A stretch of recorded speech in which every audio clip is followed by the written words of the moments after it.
Olá, é com muito gosto que vos recebemos neste espaço. É o podcast Fica. E este episódio pertence ao módulo 2, em que estamos a tentar responder à pergunta: o que aconteceu no tempo de Jesus? Se apreciarem este episódio, podem ajudar-nos a continuar este trabalho. Por exemplo, subscrevendo o canal e partilhando com outras pessoas. Vamos já passar ao episódio de hoje. Esperamos que gostem.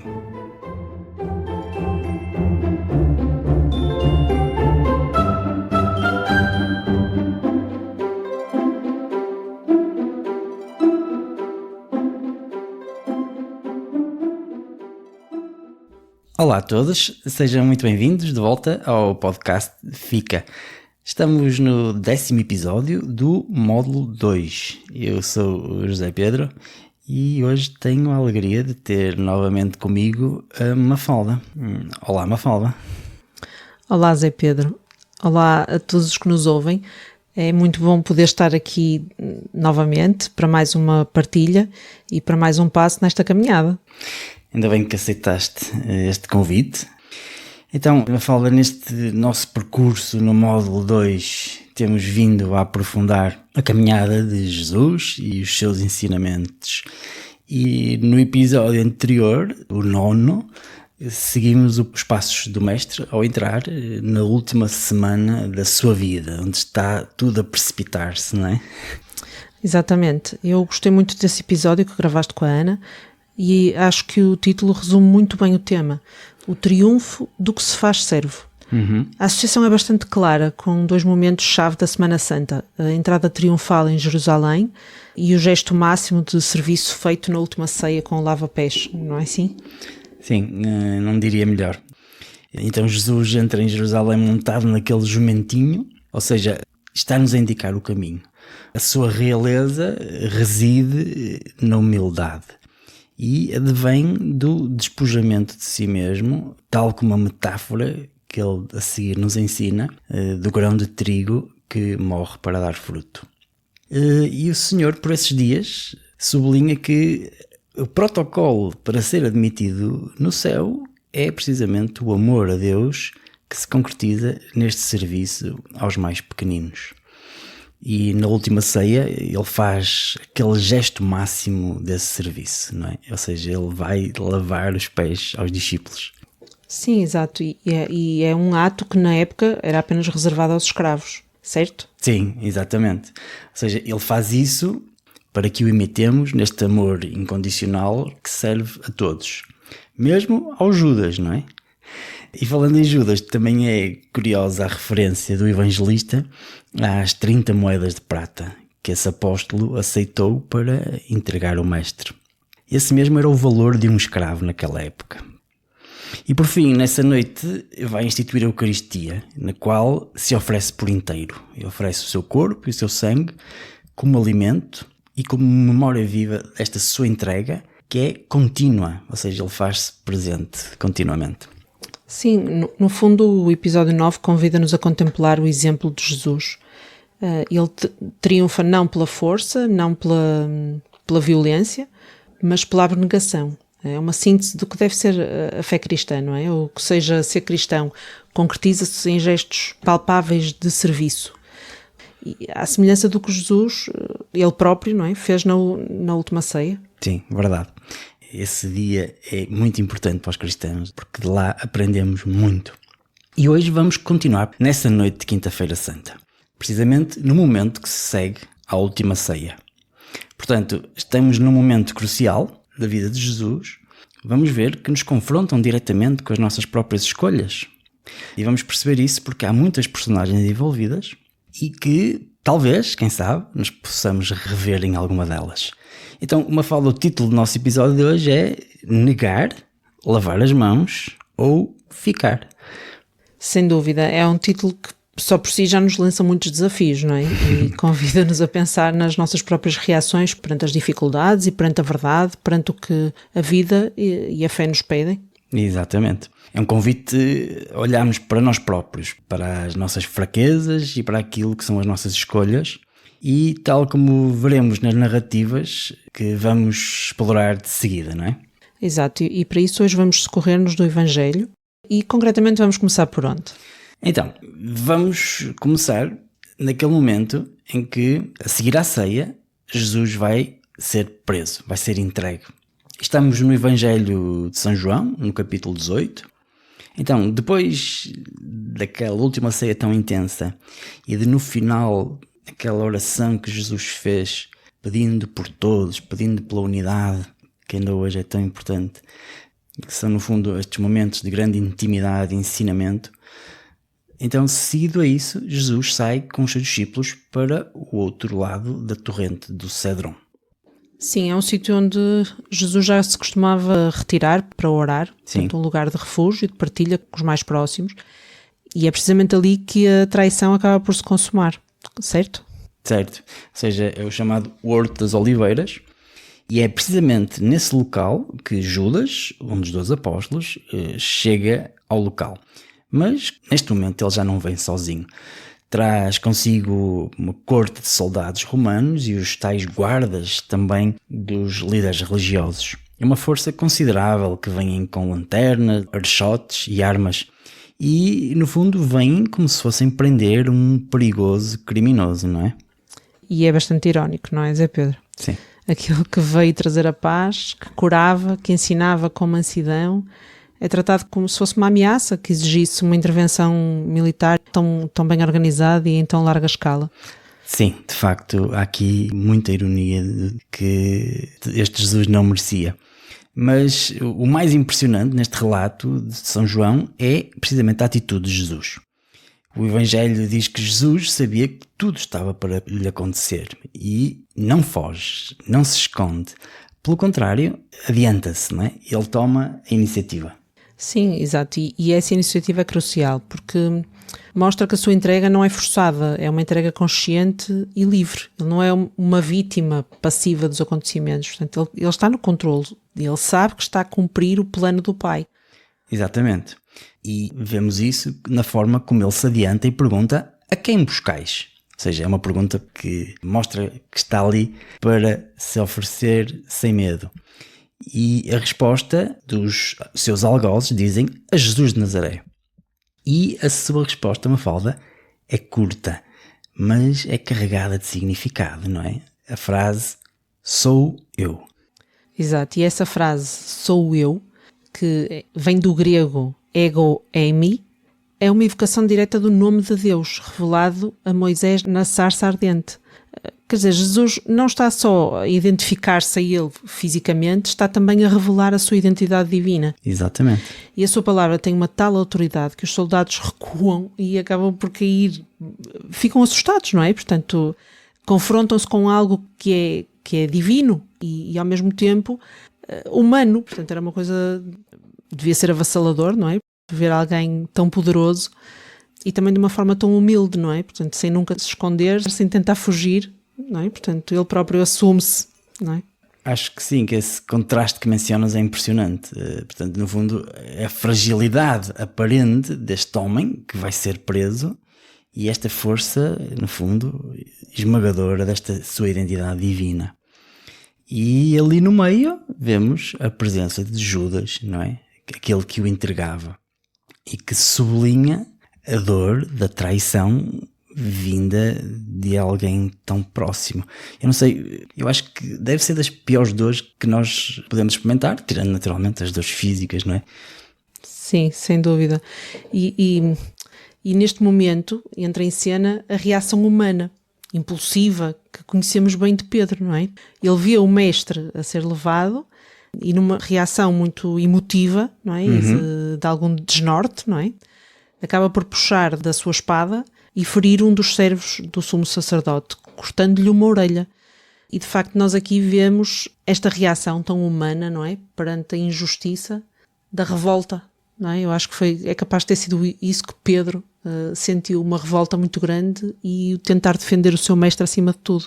Sim, é verdade. O pobre do servo, o Malco, fica ali sem orelha em uma fração de segundo e, como dizes, até parece uma reação natural e humana e até legítima defesa, não é?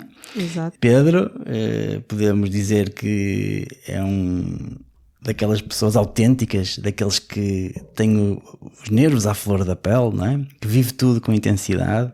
E lembramos-nos que pouco tempo antes tinha jurado dar a vida por Jesus, não é? E aqui age, não é? Exatamente. Mas, como sempre, não é, Mafalda, Jesus volta a surpreender. Exatamente. Jesus, pronto, não ficou muito feliz com a reação de Pedro e repreendeu. E esta repreensão é muito clara e muito profunda, faz-nos pensar muito sobre a forma até como Jesus interpela Pedro, não é?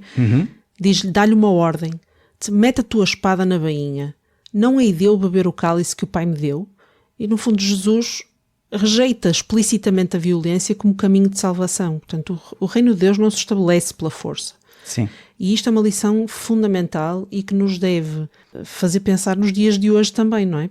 De facto, não é pela violência que vamos resolver os nossos problemas, não é? Sim, é verdade. Ainda hoje temos muita dificuldade em assimilar completamente o não se revoltar contra a injustiça, não é? Exato. E o que nós vemos na realidade é que a proposta do Senhor, de Jesus, é exatamente diversa da humana. E é esta de quem vive pela espada, morre pela espada. E Jesus certamente não estava só a referir-se à morte física, mas também à espiritual. Portanto, esta tentação de usar a força para impor a verdade, ou o que nós julgamos que seja a verdade, está sempre presente na humanidade até os dias de hoje. Mas Jesus mostra claramente que o seu caminho é outro. Exato. E quando Jesus nos fala do cálice que o Pai me deu, Jesus está a aceitar o sofrimento, a cruz. Portanto, ele sabe que esse sofrimento faz parte do plano do Pai. E, portanto, ele aceita esse cálice como uma expressão de amor e de obediência plena ao Pai. A cruz, o sofrimento, não é por acaso, não é um acidente de percurso, não é uma casualidade, mas é a centralidade da sua missão redentora. E Jesus aceita-o de forma livre e de forma humilde, sabendo que é esse o plano que o Pai tem para ele. Sim. Mafalda, talvez nos ajude a trazer aqui uma pequenina frase de uma homilia do Papa Francisco, que diz assim: Jesus fez-se pecado e assumiu sobre si toda a sujidade da humanidade, toda a imundície do pecado. Este é o mistério da cruz. Ou seja, desde o início da humanidade havia aqui algo para consertar esta humanidade que estava decaída. E é muito importante sublinhar isso que dizes, não é? Onde ele entrega-se livremente e aceita o cálice como obediência ao Pai. Exato, eu acho que precisamos de meditar muito nesses pontos. A nossa tendência humana é muitas vezes a de resistir e a de lutar com as nossas forças, a de impor a nossa vontade e a nossa verdade. Mas Jesus mostra-nos que o caminho da salvação passa pela entrega, mesmo no sofrimento. E, portanto, esta obediência, este abandono nas mãos do Pai, também é aquilo que nós, no nosso dia-a-dia, temos que conseguir fazer, não é? Sim, percebo o que queres dizer. No fundo, o abandono não é o não fazer nada, mas é aceitar a sua vontade, não é? Portanto, avançando aqui na trama dolorosa da paixão, depois de ser preso, Jesus é levado para ser julgado. Primeiro pelo poder religioso, e aqueles que os prenderam levavam-no à casa de Caifás, que naquele ano era o sumo sacerdote. E ali o Sinédrio, o Supremo Tribunal Judaico, já estava todo reunido à espera daquele momento em que podiam condenar aquele que tantos queriam ver calado, porque estava a pôr em causa todo o status quo daquele sistema religioso, não é? Exato, e mais uma ironia, não é? É o tribunal daqueles que, à luz da lei e das profecias, deveriam ser os primeiros a reconhecer o Messias, e, no entanto, tornam-se os seus juízes e acusadores. É um paradoxo dramático, não é? Exatamente.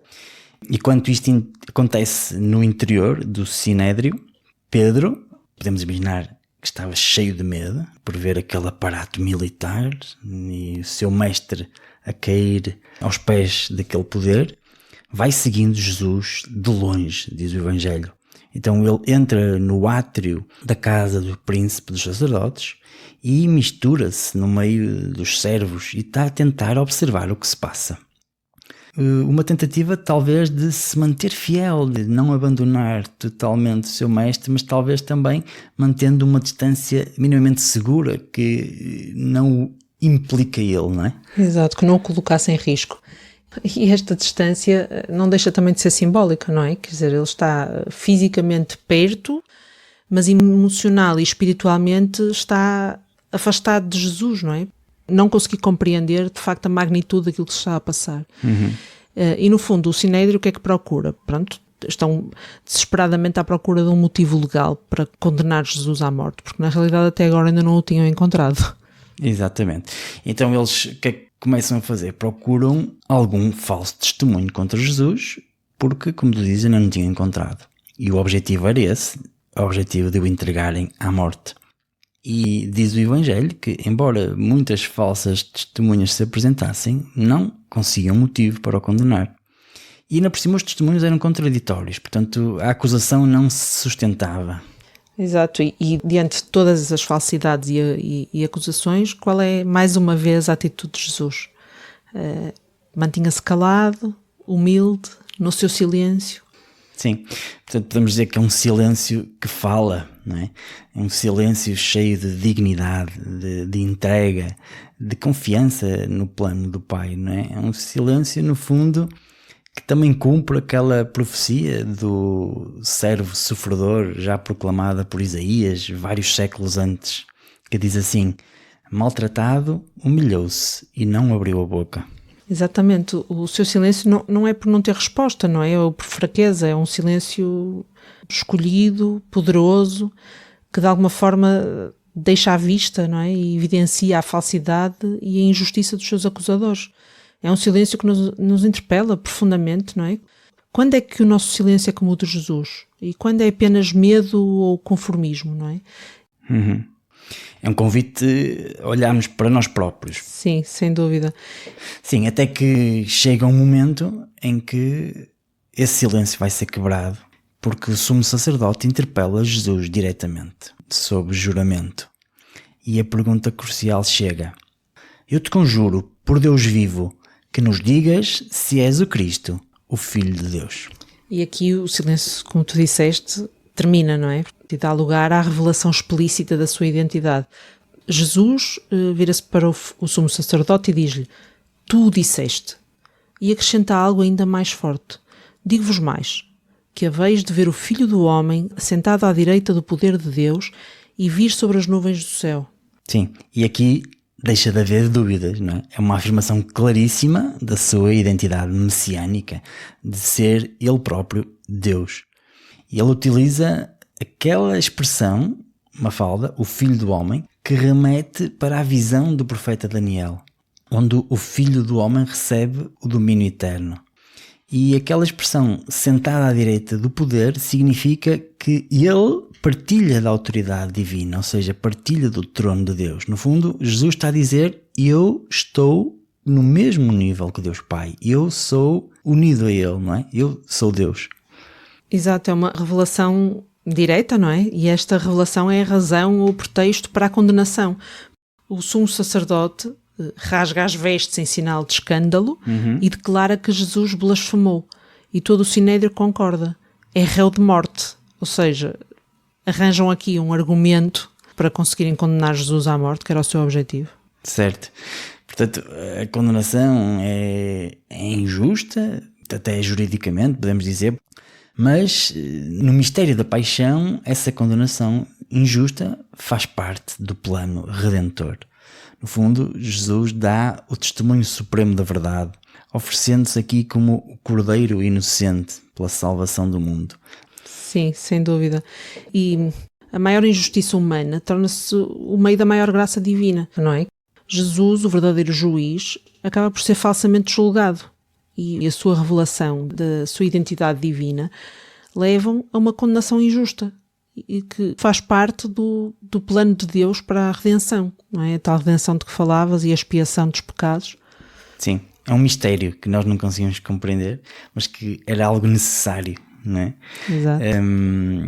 E agora podemos ver que enquanto Jesus é julgado lá dentro no Sinédrio, cá fora, no pátio, continua a haver outro drama que tem a ver com Pedro e que vai atingir agora o seu ponto alto, não é? Exatamente. Este drama já é um drama mais humano e, de facto, também nos dá pistas para nós refletirmos acerca da nossa fragilidade. Portanto, e aqui falo concretamente das negações de Pedro. É um episódio que toda a gente que já terá ouvido falar. Portanto, Pedro está sentado num pátio a tentar assistir ao que se estava a passar, a tentar passar despercebido, mas a sua presença é notada. E primeiro uma criada aproxima-se dele e diz-lhe: também tu estavas com Jesus o Galileu. E Pedro nega publicamente: não sei o que dizes. Aqui está. Aí vai a primeira negação, não é? Vemos que o medo fala mais alto do que a lealdade que Pedro tinha feito momentos antes, na última ceia. Exatamente, e não fica por aí. Começa a perceber que vai ser descoberto e acaba por se começar a afastar. Uma outra criada vê-o e diz aos restantes que estão aí ao pé dela que este também andava com Jesus Nazareno. E novamente Pedro nega, desta vez com juramento, dizendo que não conhecia tal homem. Portanto, vemos que agora o medo aumenta. A negação torna-se ainda mais veemente. Como dizes, Pedro está a tentar desesperadamente distanciar-se de Jesus para se proteger, não é? Exato, e a pressão aumenta, não é? Ainda mais porque pouco depois um grupo aproxima-se dele e talvez pelas duas negações anteriores dizem: certamente também tu és deles, porque até a tua fala te dá a conhecer. Portanto, foi traído pelo sotaque e acaba por se denunciar e acabam por confirmar que de facto Pedro fazia parte daquele grupo que acompanhava Jesus. Sim, portanto vemos aqui a tal terceira negação. Desta vez Pedro começa a dizer imprecações e a jurar que não conhecia tal homem. Imprecações, ou seja, palavras fortes, talvez até maldições, para dar mais força à sua negação, ou seja, para ser mais convincente perante quem o ouvia, não é? Portanto, é o fundo do poço da sua fraqueza, não é? Exato, e imediatamente após esta terceira negação acontece o sinal que Jesus tinha profetizado. O galo canta. E Pedro lembra-se das palavras que Jesus lhe dissera: antes do galo cantar, 3 vezes me negarás. Pois, vem aqui o momento terrível da consciência, não é? O galo canta, a palavra de Jesus ressoa na sua mente e a realidade da traição abate-se sobre ele, não é? Exato, e Pedro acaba por sair e perceber que efetivamente tinha falhado, não é? Que achava-se mais forte do que aquilo que realmente era, mais fiel a Jesus do que aquilo que realmente conseguiu ser, e chorou amargamente, não apenas de culpa ou de vergonha, mas um choro de arrependimento verdadeiro e de mudança do seu próprio coração, não é? Sim. E foi uma prova para Pedro que de facto esta nossa fragilidade, esta nossa fraqueza de humanos, não é? Trai-nos quando menos esperamos. Sim. E volto aqui a uma citação de um texto do Papa que diz assim: e Pedro chora. É um homem grande este Pedro, pecador, mas o Senhor faz-lhe sentir, a ele e também a nós, que todos somos pecadores e que o problema não é sermos pecadores, mas não nos arrependermos do pecado, não termos vergonha do que fizemos. Esse é o problema. Pedro sente esta vergonha, esta humildade. Pedro tinha um coração grande. Isto leva-o a um novo encontro com Jesus. Vai levá-lo à alegria do perdão naquela noite, quando chorou. Fim de citação. Como estavas bem a dizer, é esta mudança de coração, não é? E, no fundo, vemos que Pedro, aquele que parecia a rocha, que prometeu ir até à morte com Jesus, cai. E esta passagem é um alerta para todos nós, para todos os cristãos. Ninguém, mas mesmo ninguém, por mais próximo que se sinta de Jesus, está imune à queda, à tentação e até à negação, não é? É uma espécie de espelho da nossa própria infidelidade e é um contraste gritante, não é? Uhum. Enquanto Pedro lá fora nega o mestre, Jesus lá dentro permanece firme no seu testemunho diante do sinédrio. Portanto, é a fidelidade do Filho de Deus contrasta com a infidelidade do seu discípulo. Sim, é como diz, é um contraste teologicamente muito forte. E é interessante notar que, segundo o Evangelho de Lucas, Jesus olha para Pedro depois da terceira negação. Ou seja, um olhar. Não um olhar de condenação, mas um olhar de misericórdia. Um olhar que penetra a alma e desperta a consciência. E o Papa, neste mesmo texto, diz assim: que olhar aquele, o de Jesus? Que olhar tão belo! É esse olhar de Jesus que provoca o choro amargo de Pedro, não é? Não é uma acusação de terceiros, é o olhar de amor do Mestre. E este choro amargo não é o fim da história de Pedro, é a sua queda e o seu arrependimento abrem caminho, efetivamente, para o perdão e para a sua reabilitação futura e para a missão que Jesus lhe confia, não é? Que é a missão de pastor da sua igreja. Sim. E este episódio também nos, portanto, fazendo um paralelismo para o nosso dia-a-dia, portanto, enquanto cristãos e enquanto discípulos de Jesus, por um lado também me conforta de saber que, apesar das minhas fragilidades humanas, não é? Todas as minhas infidelidades, serão alvo não de um olhar de condenação, mas de um olhar de misericórdia. Sim. Como dizias, é um olhar que me penetra a alma, que de alguma forma me conforta e que me desperta a consciência. Sim, eu não sei se os nossos ouvintes aqui já viram aquele filme que se chama A Paixão de Cristo, feito por Mel Gibson, e de facto esta cena é tocante, não é? Jesus preso, acorrentado, maltratado, e Pedro do lado de lá, assim ao longe, com um olhar desesperado, e de repente os olhares cruzam-se, e cruza-se aquele olhar terno e meigo de Jesus, que tem como consequência o pranto de Pedro, não é? Mas como dizias, aqui vemos esta lógica que o texto sublinha, é a lógica da Páscoa, ou seja, é a lógica de quem cai, mas depois se emerge, se levanta para a graça, não é? Vai da fraqueza, vai para a missão que ele tem. Se Pedro, com toda a sua proximidade a Jesus, caiu, mas encontrou o caminho do arrependimento e do perdão, também há esperança para todos nós, como tu estavas a sublinhar e bem. Exato, e este episódio das negações de Pedro é sem dúvida assim um lembrete da fragilidade humana e do contraste entre a nossa fraqueza e a fidelidade de Cristo, e no caminho da misericórdia e do arrependimento que leva à esperança e à reabilitação. Sim. Portanto, desta primeira parte da história da paixão, vemos estas duas atitudes humanas em contraste com a atitude de Jesus. Primeiro a traição de Judas e depois a negação de Pedro.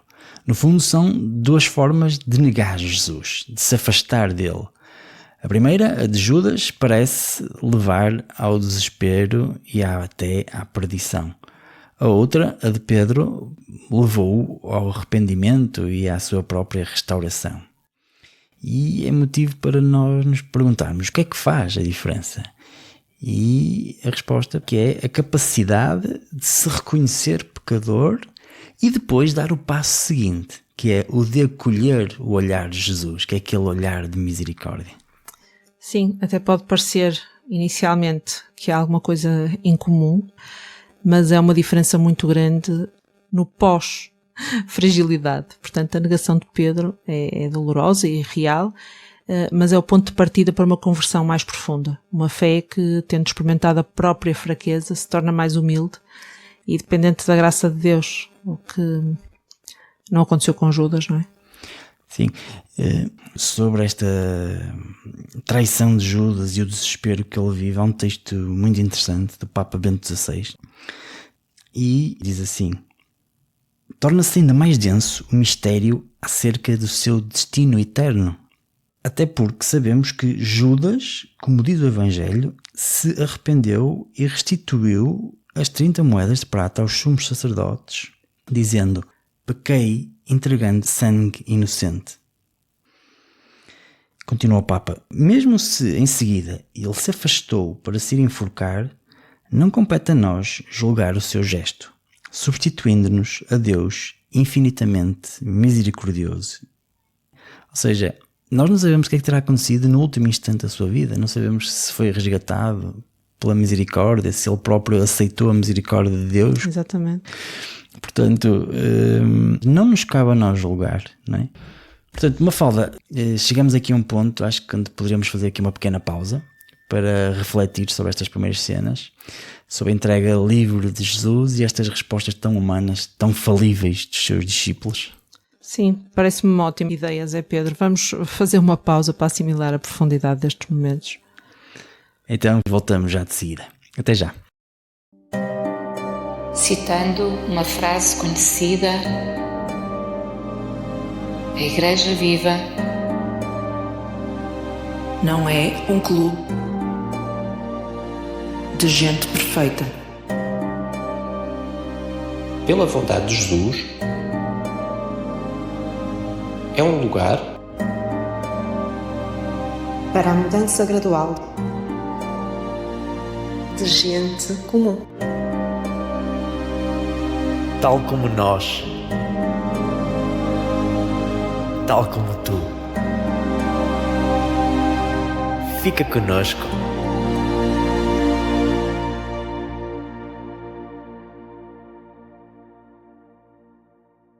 Então estamos de volta aqui ao nosso podcast Fica e vamos continuar a reflexão sobre este caminho doloroso de Jesus na paixão e as respostas humanas que vamos encontrando ao longo destas horas intensas que nos interpelam sobre este tema, negar, lavar as mãos ou ficar.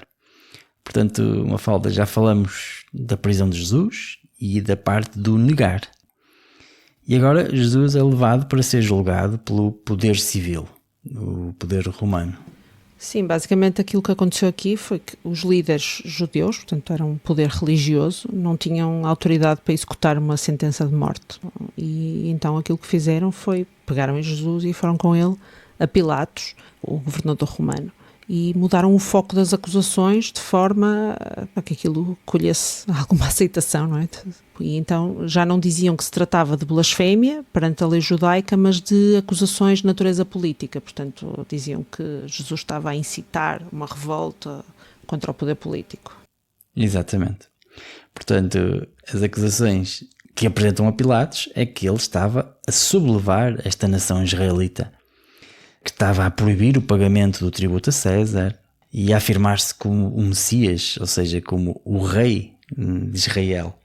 E são acusações que visam apresentá-lo como uma ameaça direta a esta autoridade romana, não é? Como dizias. Exato, foi aqui uma manipulação das acusações para que estas se adequassem ao tribunal romano.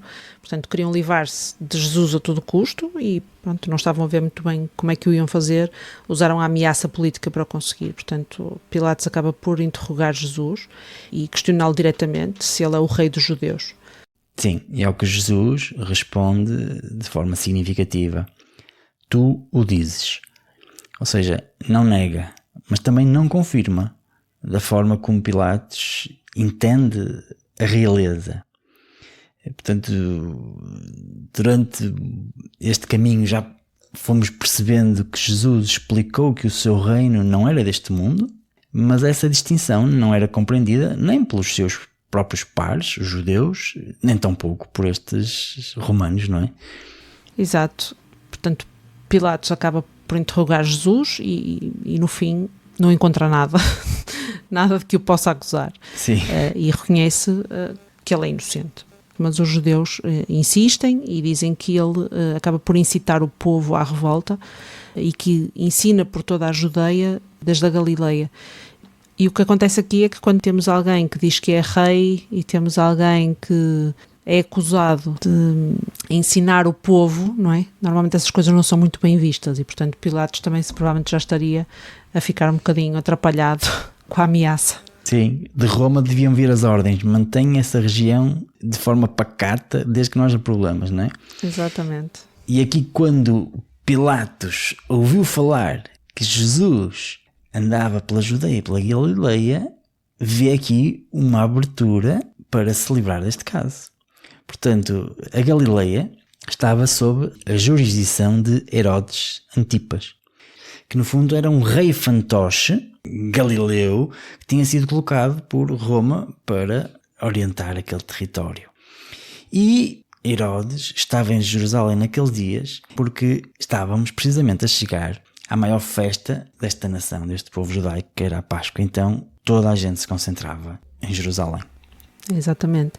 E isto é, no fundo, uma manobra política, não é? Portanto, Pilatos o que queria era passar a responsabilidade para outra pessoa e não ter que decidir sobre o caso. Passar a batata quente, como costuma dizer o povo, não é? Exatamente. E Herodes, ao ver Jesus, até fica contente, portanto, e estava curioso à espera de ver, assim, tipo, algum milagre, alguma coisa a acontecer à frente dele. Portanto, ele estava ali como se estivesse a ver um espetáculo, não é? Sim. E ele estava à espera de ver, assim, algumas coisas a acontecerem espetaculares, mas não teve sorte. Sim, tens razão. Herodes, ao ver Jesus chegar perto dele, faz-lhe muitas perguntas. Mas qual é a resposta de Jesus? É o silêncio. Podemos vislumbrar o porquê. Este silêncio diante de Herodes é muito eloquente, não é? Portanto, Jesus não se presta a este jogo da curiosidade superficial ou do espetáculo, não é? Portanto, mantém-se reservado, mantém a sua dignidade. Sim. E novamente cumpre a profecia do servo sofredor, como o cordeiro mudo diante do tosquiador. Portanto, ele não precisa de se defender para ser verdadeiro e saber que é a verdade. Exatamente. Ora, Herodes fica completamente desapontado por não ver nenhum prodígio e despreza-o completamente. Faz escárnio dele. Manda vesti-lo com uma túnica branca e um manto muito simples que simboliza uma humilhação e o desprezo que tinha por ele. E mandou de volta para Pilatos. Exato. E essa túnica de que falas, portanto, essa túnica de escárnio, faz parte desta humilhação e do sofrimento de Jesus, portanto, antecipando o desprezo de que vai ser vítima na cruz. Ironicamente, também prefigura a veste gloriosa da ressurreição, não é? Jesus é rei, sim, mas à maneira de Deus, que se manifesta na humildade e no sofrimento e não na glória terrena que Herodes esperava, não é? Exatamente. E vou falar aqui um detalhe muito curioso no Evangelho de Lucas, que naquele dia Herodes e Pilatos ficaram amigos, pois antes eram inimigos. Nós hoje temos um episódio carregado de ironias e esta é bastante amarga. Portanto, a figura de Jesus que é injustamente acusado e desprezado, maltratado, torna-se aqui um instrumento de reconciliação entre dois inimigos políticos, não é? Portanto, é um eco pálido e distorcido da verdadeira reconciliação que ele veio trazer entre Deus e os homens e que só se concretizará plenamente na cruz. Portanto, esta reconciliação não é a verdadeira reconciliação, não é? Portanto, é uma reconciliação interesseira. Sim, como diríamos desde o início do Comer Mole, o pecado é nada mais, nada menos do que o homem pôr-se no lugar de Deus. O homem querer ser Deus, querer ser ele a ter o poder. E no fundo, estes dois, interesseiramente, querem ser eles a ter o poder. E não estão abertos àquele que é o verdadeiro poder, àquele que é a verdade, não é? Exatamente. Portanto, avançando, este julgamento perante o poder civil revela que Jesus é julgado como rei, mas a sua realeza claramente não é compreendida. Pilatos reconhece esta inocência de Jesus, mas falta coragem para o defender. E este silêncio de Jesus diante de Herodes é profundo e cheio de sentido. Portanto, a humilhação e o escárnio fazem parte da sua missão. E vemos como a justiça humana, que aqui estava encabeçada por Pilatos, pode curvar-se ao medo ou então à conveniência, e como os poderes terrenos podem reconciliar-se à custa da verdade e da justiça, ou seja, no fundo, fazer os arranjinhos necessários para que tudo passe incólume, não é? Certo. Estamos perante um retrato muito fiel das dinâmicas humanas e políticas, não é? Sim. O medo, a conveniência, a busca pelos próprios interesses, o interesse a sobrepor-se à verdade, à justiça, e o silêncio de Jesus como um contraponto poderoso a tudo isto. Exatamente. É uma coisa que me faz pensar muito, esta capacidade de Jesus se manter fiel, não é? E nunca ter vacilado em momento nenhum. Nunca perdeu a cabeça nesta jornada tão dolorosa. Como cordeiro mudo diante do esquiador, como dizias ao bocado, não é? Exatamente. Portanto, aqui de volta a Pilatos, depois de Jesus ter sido devolvido por Herodes, Pilatos tenta ainda encontrar uma saída. Então, ele no fundo tenta arranjar um castigo muito severo para Jesus, de maneira a acalmar a ira dos líderes religiosos. E esse castigo foi a flagelação, manda açoitar Jesus. Exato, e esta flagelação romana era um castigo brutal, portanto uma brutalidade física que, pronto, era muito, muito violento e podia inclusivamente levar à morte. E Pilatos talvez estivesse à espera que esta demonstração de sofrimento de alguma forma acalmasse os chefes religiosos ou a própria multidão, mas não ficaram contentes, não ficaram satisfeitos com esta flagelação, não foi suficiente e continuaram, Sim. Não é? Sim, e como dizia, os instrumentos de tortura romanos naquela época eram mesmo brutais. A pessoa, naquele castigo, podia mesmo ficar quase moribundo. Mas Jesus, com a sua resiliência, o seu amor, consegue resistir, não é? Ou seja, acaba por aceitar cada açoite, cada vergastada. E no final disto tudo, vem ainda mais uma dor. A dor do escárnio que os soldados lhe fizeram.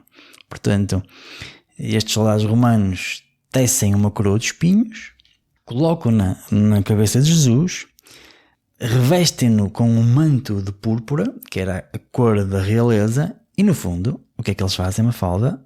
Gozam com ele da pior maneira possível.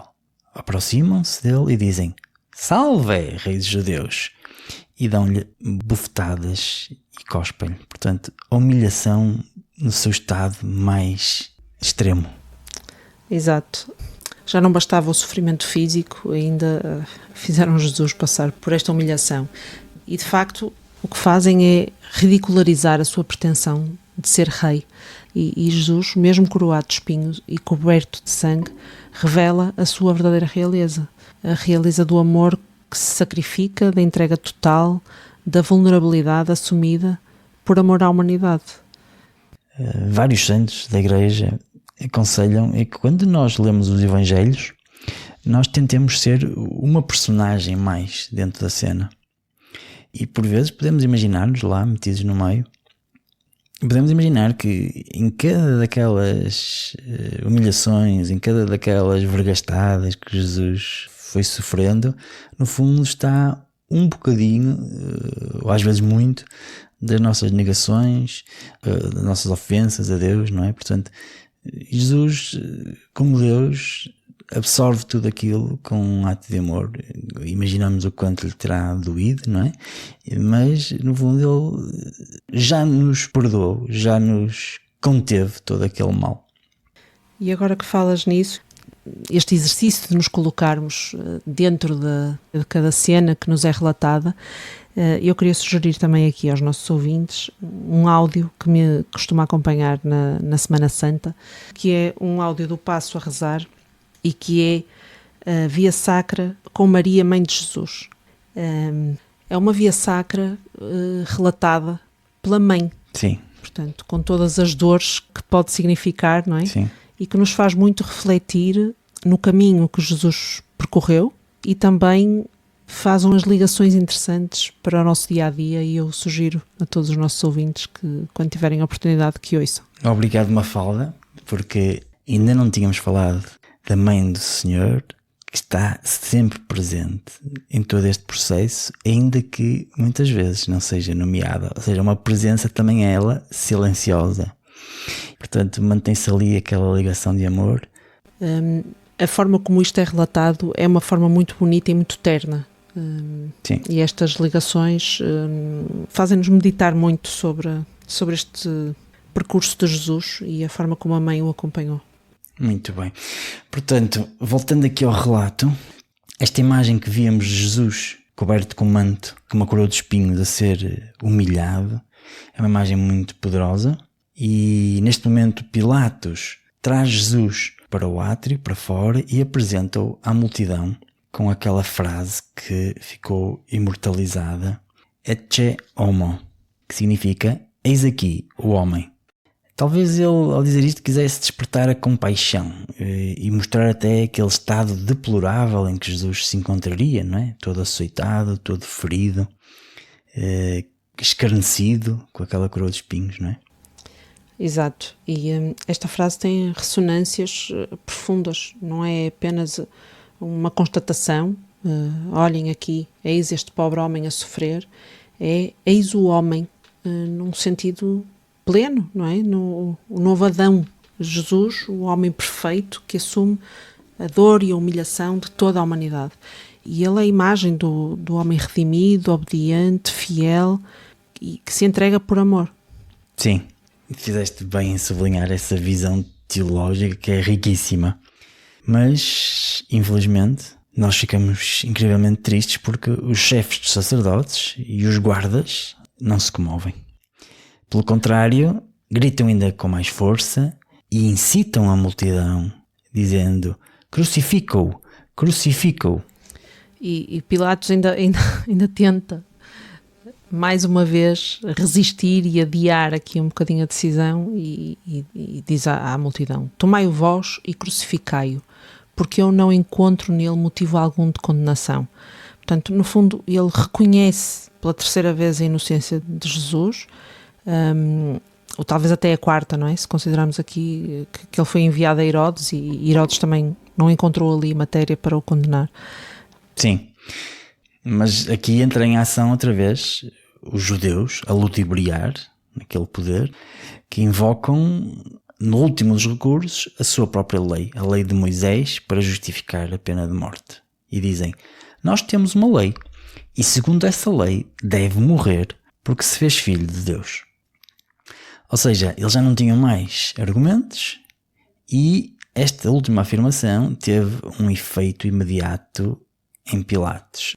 Ele começou a temer muito mais porque dali podiam vir coisas muito mais de revolta para aquele povo, não é?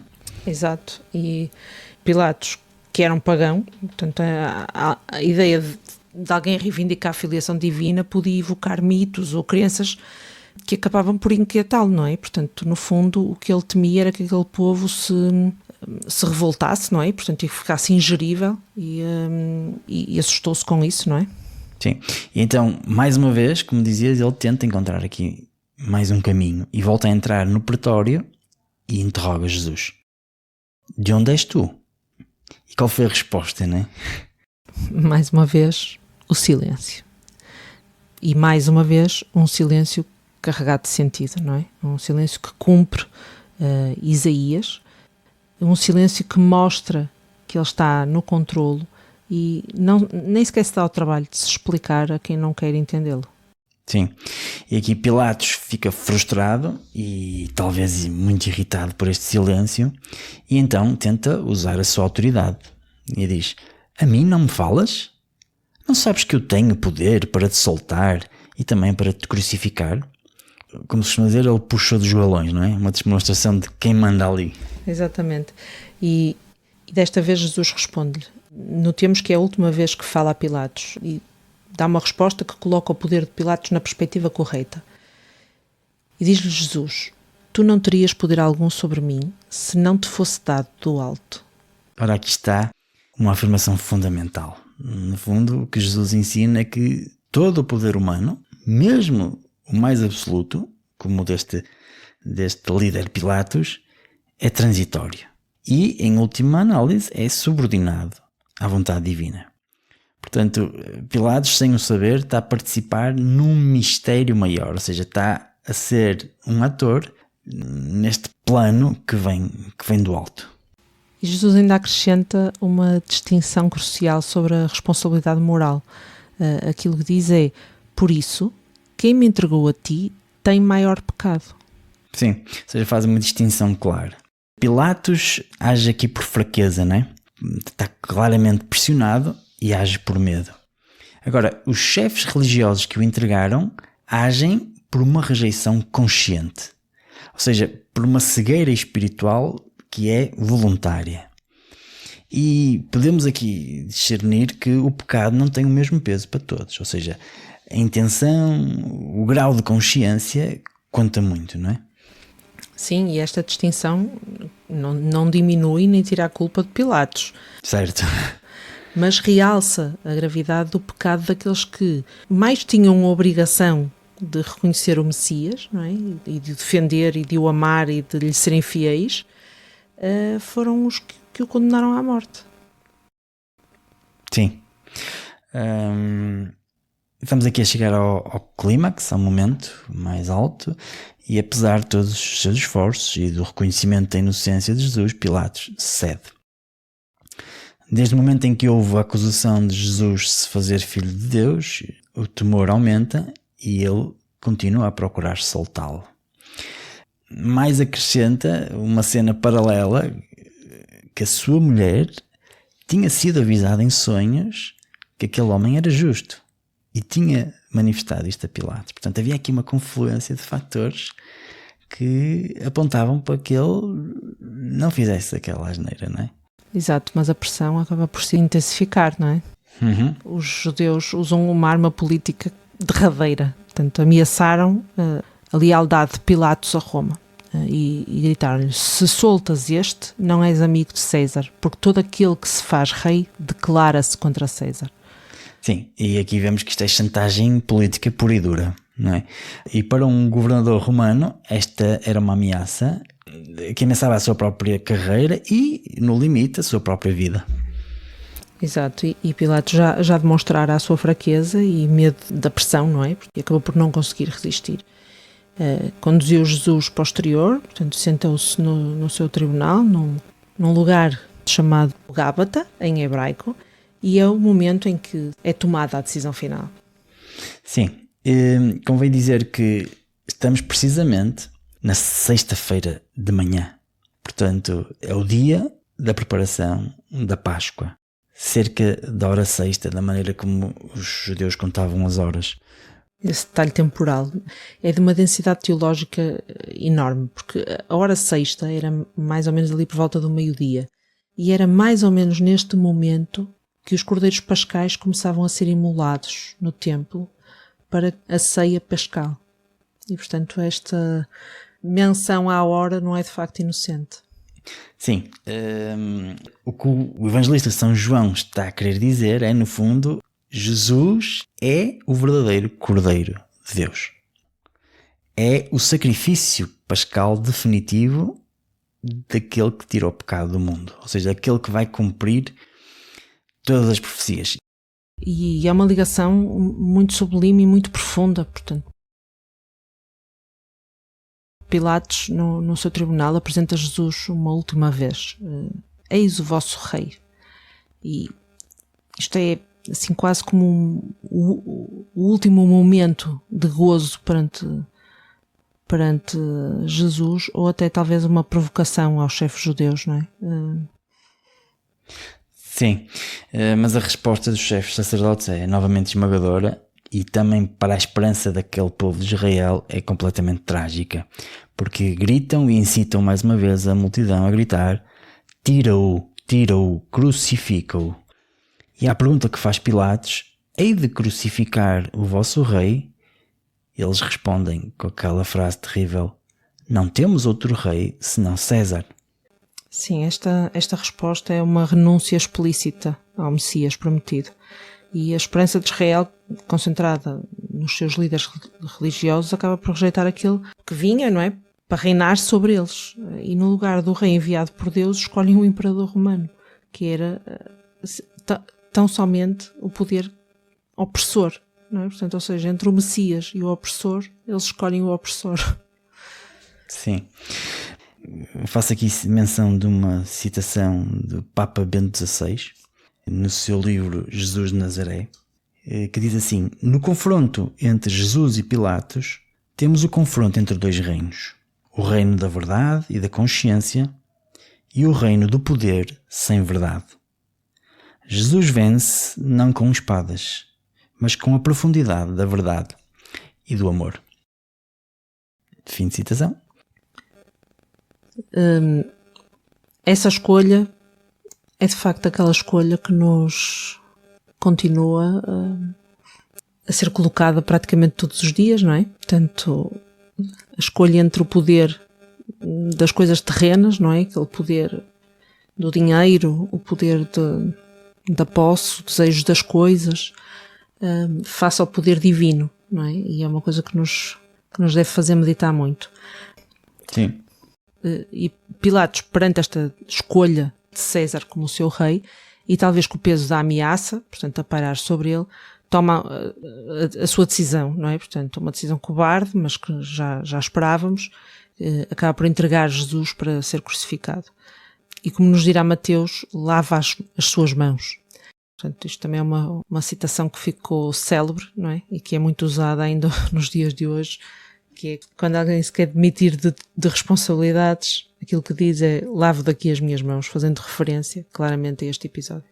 Portanto, lavar as mãos é o segundo elemento do título deste episódio. A primeira tinha sido negar, como Pedro negou Jesus. Aqui temos outra atitude, que é passar a culpa, livrar-se. Embora este seu medo e a sua cedência à pressão o tornassem na mesma cúmplice. Sim, é a atitude de quem sabe o que é justo. No fundo, ele reconhecia a inocência de Jesus, mas não teve a coragem suficiente para defender a verdade, não é? Com medo das consequências. Portanto, é uma cedência à conveniência política ou social em detrimento da justiça verdadeira. Uma tentação, lá está, muito humana e que está muito presente também nos dias de hoje, não é? Então, perante a paixão de Jesus, vemos o negar de Pedro, o lavar as mãos de Pilatos e resta o terceiro elemento do título, o ficar. E quem é que ficou? E podemos ver que foram muito poucos. Como dissemos ao bocado, Maria, a mãe de Jesus, e o discípulo amado, João, e algumas outras mulheres. E esses ficaram com Jesus até ao fim, mesmo no sofrimento, mesmo na aparente derrota. Sim, este ficar com Jesus é a terceira atitude. Portanto, não fugir, não negar, não lavar as mãos, não se afastar por medo ou por conveniência, mas permanecer, mesmo quando o caminho é difícil, mesmo quando parece não haver esperança, portanto, nesta lógica humana. Exatamente. Estas narrativas da paixão, especialmente do julgamento e da entrega de Jesus, confrontam-nos, lá está, como dizíamos no início do episódio, com as nossas próprias reações perante a dificuldade, perante o sofrimento, perante a injustiça ou perante a verdade, que é muito exigente. E onde é que nós nos revemos no meio disto tudo? Em Pedro, na nossa fraqueza e na nossa negação, em Pilatos, ao ceder às pressões, no nosso lavar as mãos perante o que sabemos ser justo, ou no ficar, permanecendo fiéis junto a Jesus, mesmo naqueles momentos mais difíceis. É uma pergunta que exige uma honestidade muito, muito radical de nós próprios, não é? A fragilidade de Pedro é a nossa fragilidade. A cedência de Pilatos pode também ser a nossa cedência, não estamos livres. Mas a fidelidade de Jesus e daqueles que ficaram é no fundo um convite, não é? Um convite a um caminho de entrega, de coragem e de amor. Sim. Esta fidelidade de Jesus, a sua aceitação do cálice, a sua entrega livre, o seu silêncio eloquente, a sua revelação da verdadeira realeza no sofrimento, a sua obediência ao Pai que está no alto, tudo isto nos mostra o caminho. Sim, mostra-nos que o caminho do discípulo não é um caminho de triunfo terreno, mas um caminho que passa pela cruz, pelo sofrimento, pelo desprezo do mundo, não é? E pela aparente derrota, mas que no fundo nos leva à redenção e à vida. Jesus, o Cordeiro Pascal, não é? Entrega-se por nós, e aquilo que somos desafiados a fazer é ficar com ele neste caminho, aceitando a nossa própria cruz e confiando no plano do Pai, mesmo quando nem sequer o compreendemos totalmente, não é?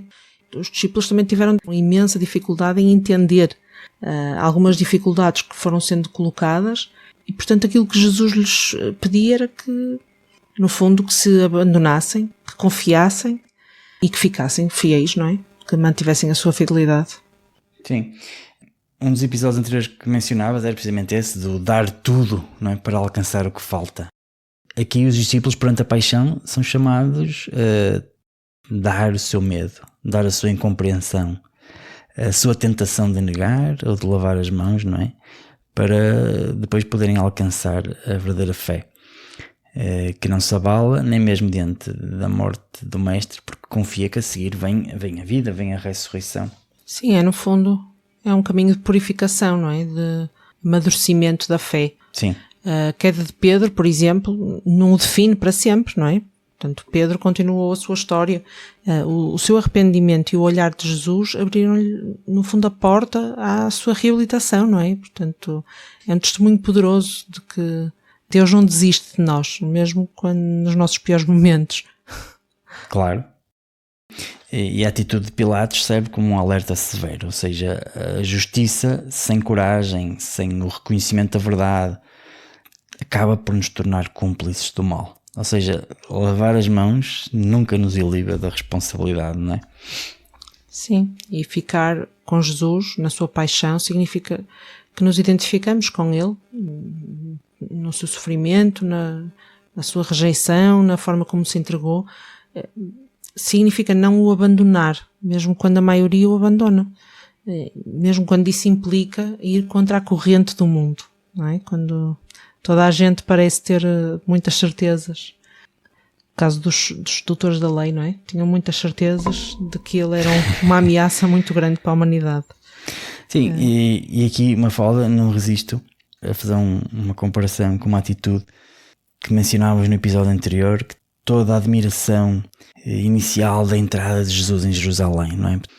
Todos estavam à espera de vê-lo triunfar.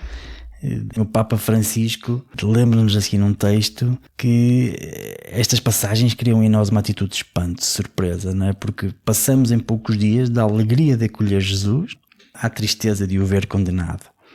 E pergunta-se, não é, o que aconteceu àquele povo que em poucos dias passou dos hossanas ao grito crucifico. Aquelas pessoas que admiravam Jesus, mas que não estavam provavelmente prontas para se deixar surpreender por ele. E o Papa continua a refletir sobre esta atitude, que pode ser a nossa, não é? Que pode ser a admiração, pode ser mundana, porque busca os próprios gostos e anseios. E continua, a surpresa, ao contrário, permanece aberta ao outro, à sua novidade.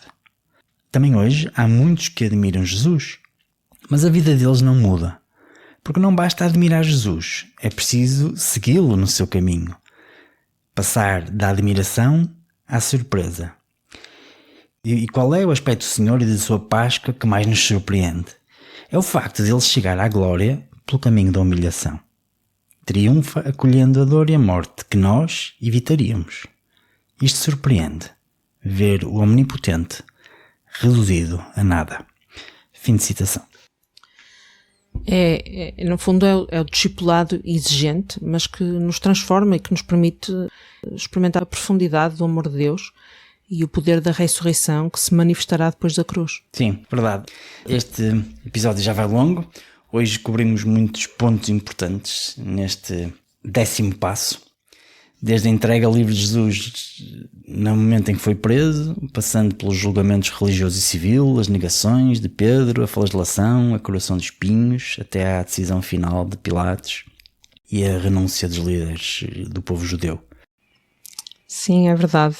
E a cada passo fomos confrontados com a atitude de Jesus e em paralelo com as diferentes reações humanas, não é? A traição, a negação, o medo, a conveniência, o desprezo, mas também a fé e a lealdade, não é? Portanto, mantínhamos a esperança. Sim. E a grande questão que fica então é, para cada um de nós, como é que eu reajo perante a paixão de Cristo na minha vida? Na vida dos meus irmãos, na vida do mundo que está a acontecer lá fora, que vemos todos os dias, cheio de dor. Eu nego por medo, lavo as mãos por conveniência ou escolho ficar com Ele, mesmo que isso implique dor e renúncia? Sim, é uma escolha fundamental e somos convidados a fazê-la praticamente todos os dias. Escolher entre o reino de Deus e o reino do mundo. E no fundo aqui a escolha é de escolher a verdade e a justiça, mesmo que isso tenha um preço. Escolher a fidelidade a Cristo, mesmo quando somos tentados a negar ou a afastar-nos, não é? Porque mesmo esta fidelidade a Deus implica muito esforço, implica muita abnegação, implica muita coragem também, não é? Porque não é inédito as pessoas serem, de alguma forma, criticadas ou julgadas por esta sua fidelidade a Cristo. Certo, mas o Evangelho não nos deixa sós nesta escolha. Felizmente mostra-nos a possibilidade de que, se nós cairmos, temos sempre a possibilidade do arrependimento e do perdão nesta figura de Pedro. Mostra-nos que esta força vem do alto, ou seja, e que da aparente derrota da cruz é, na verdade, o caminho para o triunfo, para a vida, para a glória. Sim, Zé. E que esta reflexão nos ajude a olhar para a paixão de Jesus com novos olhos, a reconhecer as nossas próprias fragilidades e a renovar diariamente a nossa decisão de ficar com Ele, de o seguir no caminho que, no fundo, já foi percorrido por Ele e por amor a nós, não é? Sim. Costumamos dizer, este tema é profundamente doloroso e triste, mas fazendo aqui um aligeiramento, que às vezes também é necessário, costumamos dizer que Jesus já pagou a nossa dívida, não é? E nós, para havermos saudada, só precisamos de fazer uma coisa, que é ficar junto dele, não é? Mafalda, muito obrigado por este momento de partilha. Foi um episódio especial pelo tema tão profundo. Espero que tenha sido para os nossos ouvintes assim tão rica e inspiradora como penso que foi para nós também, não é? Exatamente. Eu é que agradeço mais uma vez o convite, Zé Pedro. Foi um tempo de grande e de profunda reflexão. Sim, esperamos que tenha sido. E assim chegamos ao fim de mais um episódio deste podcast. Demos mais um passo nesta nossa caminhada de 12 até ao final do módulo 2. Na próxima semana cá estaremos de volta para, em conjunto, continuarmos esta jornada em direção ao coração de Deus e da sua igreja, dando sempre em segurança um pequeno passo de cada vez. E até lá, fica com Deus. Foi mais um episódio do nosso podcast. Se gostaram do que ouviram, podem ajudar-nos a continuar, podem dar-nos o vosso feedback enviando comentários, subscrever o canal, partilhar com quem possa gostar. Na próxima semana estaremos de volta. Até lá, fiquem connosco que ficamos juntos.